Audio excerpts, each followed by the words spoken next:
grands titres de l'actualité de ce jeudi 4 mai. Marie-Ève Lamonde, bon matin. Bonjour, Michel. D'abord, Marie-Ève, écoute, on parle beaucoup du troisième lien, puis là, vous allez dire, ben, il revient-tu encore là-dessus? Non, c'est pas moi qui reviens là-dessus. C'est le Journal Le Québec, ce matin. C'est le sondage Léger qui revient sur un sondage sur la réaction face à la décision de François Legault de dire il n'y aura plus de troisième lien autoroutier. Mais c'est pas juste ça. C'est qu'on dit aussi, et on donne son opinion, à savoir le troisième lien, le transport collectif, là. Il n'y a plus d'autoroutier, si on l'oublie. Mais là, on aurait dit qu'on aurait voulu nous faire avaler la pilule en nous disant il n'y aura pas de autoroutier, mais on va faire un transport collectif. Parce que là, tout le monde est parti sur le transport collectif. Alors, ce sondage-là dit ce matin que, je le rappelle, là, c'est le sondage Léger TVA Nouvelles.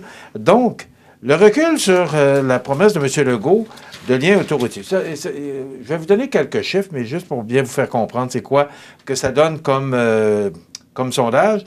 Donc, le recul sur sa promesse forte de lien autoroutier qui retient l'appui de 47 des répondants. Ça veut dire qu'il y a 53 qui sont pour. Non. Mais 47, non, je vais terminer. Alors, 47 des répondants, alors que seulement 29 se disent en désaccord. Voilà. Le reste, 25 ne se prononce pas. C'est ça, ça. là, quand on fait un sondage, là, Marie-Ève, si tu veux pas répondre au sondage, tu dis, je veux pas répondre. Mais non, ne sais pas. Ne sais pas où je veux pas répondre. Ben oui, mais pourquoi qu'ils le comptabilisent? Alors, moi, ce que je comprends, là, c'est qu'il y a 47 qui sont en désaccord, puis 53 qui seraient en accord. Moi, je le prends de même, qui n'ont pas voulu répondre. Non, c'est pas comme ça. Ça marche pas comme ça. On pourra en parler longtemps. Oui, mais une autre émission, on pourra aller là-dessus. Maintenant, quant à l'idée de maintenir un seul tunnel réservé au transport collectif, Jean-Marc Léger note que les Québécois sont hyper sceptiques. Moi, le premier. Encore plus dans la région de Québec. En effet, près de 40 des Québécois se disent en désaccord avec cette idée contre 34 qui sont en faveur. Dans la région métropolitaine de Québec, parce que il faut comprendre, Marie-Ève, que ça comprend Québec et Lévis, là. Oui. Tu sais, Montréal puis Chibougamau, là, ça ne les intéresse pas. C'est Québec et Lévis. Alors, en effet, près de 40 des Québécois se disent en désaccord. Excuse-moi, je vais reprendre ça. Dans la région métropolitaine de Québec, près de 70 rejettent le tunnel pour les bus ou le tramway, contre seulement 22 qui y seraient favorables. Parce que ça va coûter aussi cher, mais est-ce que ça va être aussi utilisé?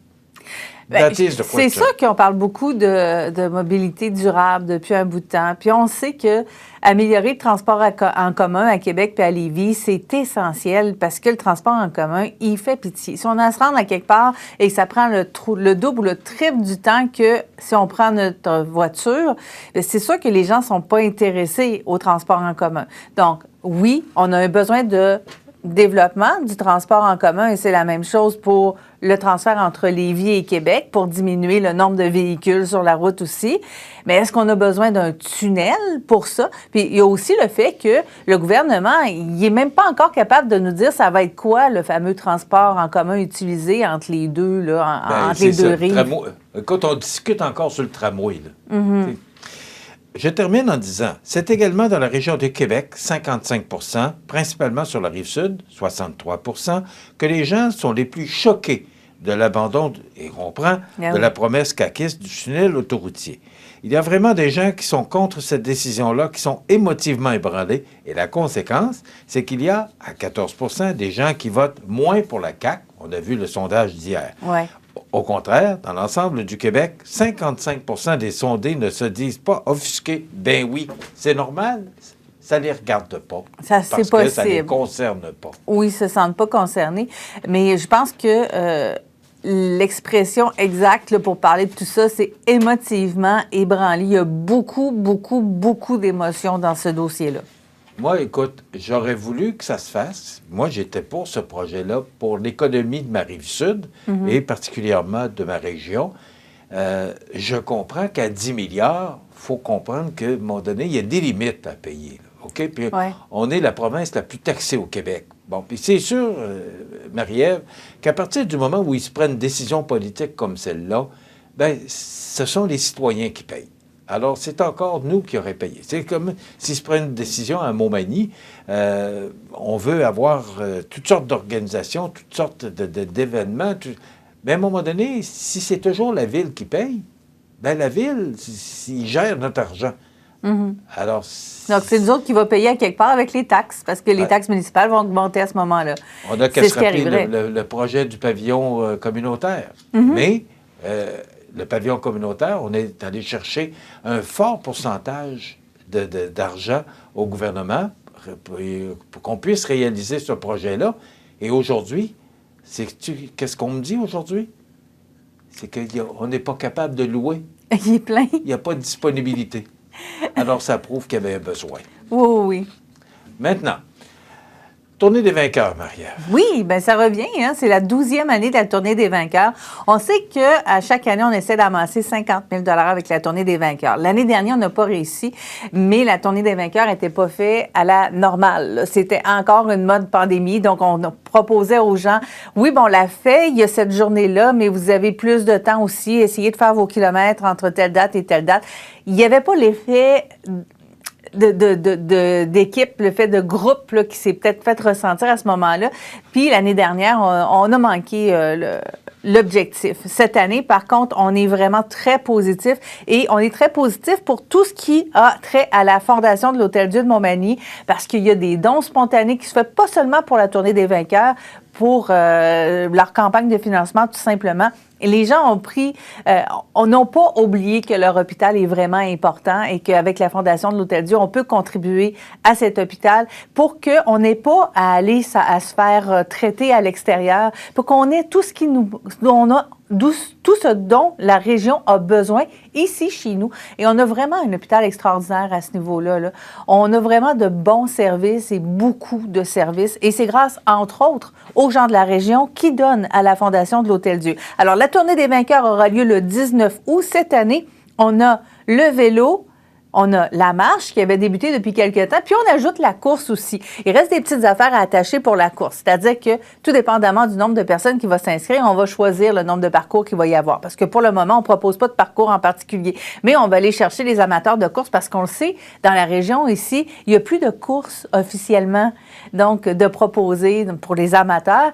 Ils vont pouvoir le faire chez eux aussi. Puis, c'est certain, on invite les gens de l'extérieur à venir participer à cet événement-là. C'est très simple, on s'inscrit et on demande d'amasser un don d'au moins 100 $ à donner à la Fondation en plus de l'inscription. L'inscription, c'est une soixantaine de dollars. Et ce que ça permet d'avoir, c'est entre autres, c'est pour les dossards, les gilets, là, surtout pour les cyclistes là, qui sont donnés. Donc, c'est pour ça qu'il y a une date limite pour l'inscription pour s'assurer d'avoir suffisamment de gilets à offrir aux différents participants. Et petit changement aussi, on parlait de l'espace citoyen. J'allais prendre un café puis je vais revenir. Non, mais si tu veux participer, je sais que tu es un bon marcheur, tu peux participer en faisant de la marche. Donc, cette année, le rendez-vous pour l'arrivée et le départ, c'est l'espace citoyen. Voilà.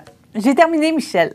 L'espace citoyen qu'on utilise beaucoup. Là. Voilà, c'est pour ça. On l'a utilisé la semaine dernière pour l'événement de l'emploi. Là. Oui. En passant, c'est un endroit magnifique. Le service qu'il y a là, c'est incroyable, mais on paye pour ça. OK? Alors, on paye pour les services. C'est pas gratuit et ça rentabilise l'établissement qui est merveilleux en passant. Et merci à la personne qui s'occupe. Karine Perron. Voilà. Alors, merci beaucoup. Parce qu'elle s'occupe de ses affaires, puis elle est bonne. Voilà. Je veux juste ajouter, cette année, le partenaire principal de la Tournée des vainqueurs, c'est Humano Médical. Bon, écoute, il reste presque plus de temps pour parler de la fermeture de l'école de la forêt, Écho de la forêt de Saint-Philémon. C'est pour mentionner que si on n'a pas le nombre d'élèves requis, cette école-là pourrait être menacée de fermeture pour l'année 24-25. Et on se souvient que les gens de Sainte-Lucie-de-Beauregard avaient vécu ça. Et ça fait déjà 5 ans que l'école primaire de Sainte-Lucie-de-Beauregard a fermé ses portes. Il faut comprendre, Marie-Ève, que c'est une décision administrative. C'est pas par plaisir que le centre de service scolaire se voit obligé de fermer des écoles, mais quand il n'y a pas de monde. Puis il y a une famille de 6 enfants là, qui avait gagné un concours à Saint-Philémon et ils quittent au mois de juin pour des raisons personnelles. Alors, ça aide pas la situation de l'école.